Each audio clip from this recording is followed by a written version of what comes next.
समय की बात है। एक छोटे से गांव में आदिल एक गरीब लेकिन ईमानदार लड़का रहता था। वह रोज जंगल से लकड़ियां इकट्ठा करता ताकि अपने परिवार का पेट भर सके। भले ही उसकी जिंदगी कठिन थी, लेकिन उसने कभी झूठ नहीं बोला और हमेशा दूसरों की मदद करने के लिए तैयार रहता था। गांव में एक प्राचीन कहानी प्रचलित थी कि घने जंगल के भीतर एक गुप्त खजाना छिपा हुआ था, जिसे दबौना एक बुद्धिमान और जादुई छोटा आदमी की पहरेदारी में रखा गया था। बहुत से लोगों ने उस खजाने को खोजने की कोशिश की, लेकिन कोई भी सफल नहीं हुआ। कहा जाता था कि केवल वही व्यक्ति इसे प्राप्त कर सकता था जो सच्चे दिल का हो। आदिल ने अपने परिवार की हालत सुधारने के लिए इस रहस्यमयी खजाने को खोजने का निश्चय किया। एक सुबह सूरज उगने से पहले वह जंगल में दाखिल हुआ। जैसे जैसे वह आगे बढ़ता गया, पेड़ घने और ऊंचे होते गए और धीरे धीरे चारों ओर गहरी शांति छा गई। अचानक उसे एक हंसी सुनाई दी।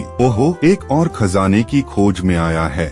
एक छोटी सी आकृति पेड़ों के पीछे से निकली। वह दबौना एक बुद्धिमान और जादुई छोटा आदमी था, जिसकी सफेद दाढ़ी, चमकती आंखें और हाथ में एक सुनहरी छड़ी थी। अगर तुम सच में खजाना पाना चाहते हो, बौने ने कहा, तो तुम्हें मेरी 3 परीक्षाओं को पास करना होगा। ईमानदारी की परीक्षा, साहस की परीक्षा और लोभ की परीक्षा। आदिल ने सिर हिलाया और साहस के साथ तैयार हो गया। बौने ने अपनी छड़ी घुमाई और उसके हाथ में एक सुनहरी कुल्हाड़ी प्रकट हो गई। उसने आदिल से पूछा, क्या यह तुम्हारी कुल्हाड़ी है? आदिल ने कुल्हाड़ी को ध्यान से देखा, फिर ईमानदारी से जवाब दिया, नहीं, मेरी कुल्हाड़ी तो लकड़ी की बनी हुई थी। बौना मुस्कराया, तुमने सच कहा। बहुत से लोग इस सुनहरी कुल्हाड़ी को अपना बताकर लालच कर लेते, लेकिन तुमने ईमानदारी दिखाई। तुमने पहली परीक्षा पास कर ली। जैसे ही बौने ने अपनी छड़ी घुमाई, कुल्हाड़ी गायब हो गई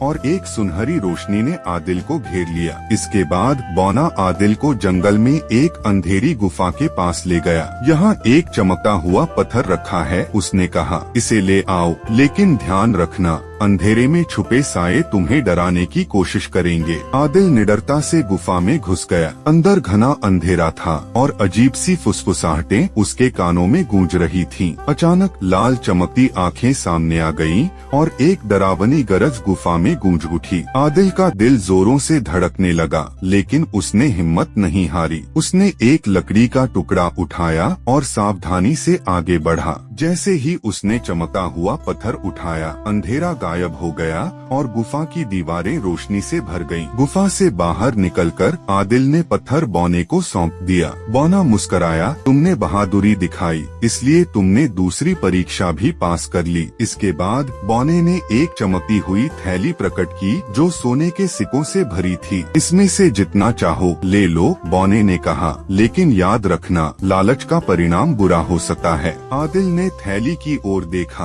वह जानता था कि उसका परिवार बहुत गरीब था, लेकिन उसने सिर्फ उतने ही सिक्के उठाए जितने उसके परिवार की जरूरत के लिए काफी थे। फिर उसने बाकी थैली वापस कर दी। बौना जोर से हंसा, बहुत कम लोग सोने के लालच से बच पाते हैं। तुमने अंतिम परीक्षा भी पास कर ली, निर्लोभता। अचानक जमीन कांपने लगी और पेड़ों के बीच एक गुप्त रास्ता खुल गया। बौना आदिल को एक भव्य कक्ष में ले गया, जहाँ एक विशाल सोने का संदूक रखा था। यही असली खजाना है, बौने ने कहा। यह केवल उन्हीं को मिलता है जो ईमानदार, बहादुर और निस्वार्थ होते हैं। आदिल संदूक के पास गया और जैसे ही उसने उसे छुआ, वह खुद ब खुद खुल गया। अंदर चमचमाते रत्न, सोने के सिक्के और अनमोल धरोहरें थीं। इस खजाने को समझदारी से इस्तेमाल करना, बौने ने कहा। लालची लोगों को यह कभी नहीं मिलता। बौने ने अपनी जादुई छड़ी घुमाई और अगले ही पल आदिल खजाने के साथ अपने गांव में था। गांव के लोग यह देखकर दंग रह गए, लेकिन आदिल ने यह खजाना केवल अपने लिए नहीं रखा। उसने जरूरतमंदों की मदद की, गांव में नए घर बनवाए